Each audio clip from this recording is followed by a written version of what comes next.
আপনারা যতটুকু ধারণা নিলেন যে একটা ডেমনস্ট্রেশন সম্পর্কে কিন্তু তিনটে স্টেজ ভীষণভাবে প্রাসঙ্গিক।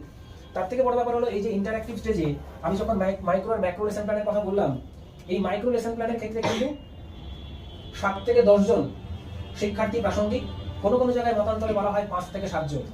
সময়টা কিন্তু 5 থেকে 10 মিনিট, এর বেশি পাওয়া যায় না। কাদের মধ্য দিয়ে করি আমরা এই কাজটা? যে কলেজে আমরা ডিএলএড কোর্সটি সম্পন্ন করার জন্য গেছিলাম, সেই কলেজে প্রথম বর্ষের যারা 100 জন শিক্ষার্থী বা 50 জন শিক্ষার্থী তাদের ইনটেক অনুযায়ী তাদের সঙ্গে পারস্পরিক বোঝাপড়ার মাধ্যমেই আমরা কিন্তু আমাদের মাইক্রো টিচিংটাকে সম্পন্ন করি। তাহলে স্বাভাবিকভাবেই মাইক্রো টিচিং কিন্তু আমাদের কলেজের শ্রেণীকক্ষে হয়। হঠাৎ করে যদি আপনাদের কাছে প্রশ্ন একটা ছুড়ে দেওয়া হয়, স্যার বা ম্যাম আপনারা প্রথম বর্ষে কতদিন স্কুলে গিয়ে মাইক্রো টিচিং করেছেন, তাহলে স্বাভাবিকভাবেই আমার উত্তরটি কি হবে? স্যার অবজারভেশন টিচিং এ গিয়ে আমরা তো মাইক্রো টিচিং করিনি। স্যার মাইক্রো টিচিংটা আমরা আমাদের শ্রেণীকক্ষে করেছি। সেখানে আমাদের সহযোগী হিসেবে কারা ছিলেন? শ্রেণী টিচার যারা তারা, অর্থাৎ আমাদেরই সহপাঠীরা।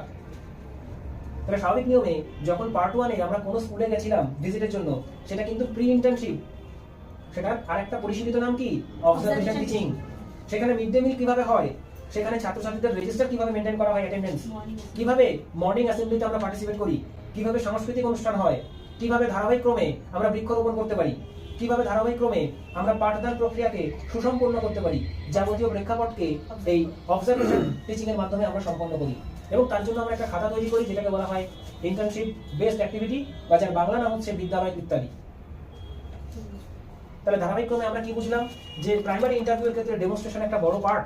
যে ডেমনস্ট্রেশন জানার জন্য যে কোনো টপিক, পিবি থেকে শুরু করে পঞ্চম শ্রেণী পর্যন্ত যে কোনো বিষয়ই আমাদের সামনে আসুক না কেন, আমাদের খেয়াল রাখতে হবে এই তিনটে স্টেজ: প্রিঅ্যাক্টিভ, ইন্টারঅ্যাক্টিভ এবং পোস্ট অ্যাক্টিভ। অর্থাৎ আয়োজন স্তর, উপস্থাপন স্তর এবং মূল্যায়ন স্তর। এই তিনটে স্তরের যদি বেসিক আইডিয়া আমাদের প্রত্যেকের মধ্যে থাকে, আমি আশাবাদী যে কোনো শিক্ষার্থী যারা আজও আপনারা ইন্টারভিউ ক্লাস স্টার্ট করেননি, তারা কিন্তু ডেফিনেটলি খুব সহজভাবেই আপনারা আপনাদের ডেমনস্ট্রেশনটাকে রিপ্রেজেন্ট করতে পারবেন।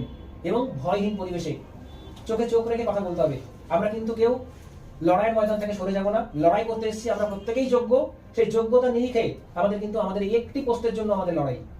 অতএব লড়াইটা কিন্তু ভুল বা অপ্রাসঙ্গিক বিষয় নিয়ে নয়। যেভাবে লড়াই করলে, যেভাবে নিজেকে গুছিয়ে নিলে আপনি আপনার সার্থক জায়গায় উপনীত হতে পারবেন, সেই চেষ্টাটা কিন্তু আমরা কন্টিনিউয়াসলি চালিয়ে যাব। সেই কারণের জন্যই আমরা বলতে পারি প্রাথমিক বিদ্যালয়ের একটি মূল্যায়ন ব্যবস্থা, CC, continuous and comprehensive evaluation, সার্বিক ও নিরবিচ্ছিন্ন যে মূল্যায়ন, সেই মূল্যায়নটা কিন্তু নিজেদের সেলফ ওরিয়েন্টেশনে করতে হবে। তবেই আমাদের ডেমনস্ট্রেশনটাকে কিন্তু আমরা পারফেক্ট করতে পারবো। এই গেল ডেমনস্ট্রেশনের বিষয়।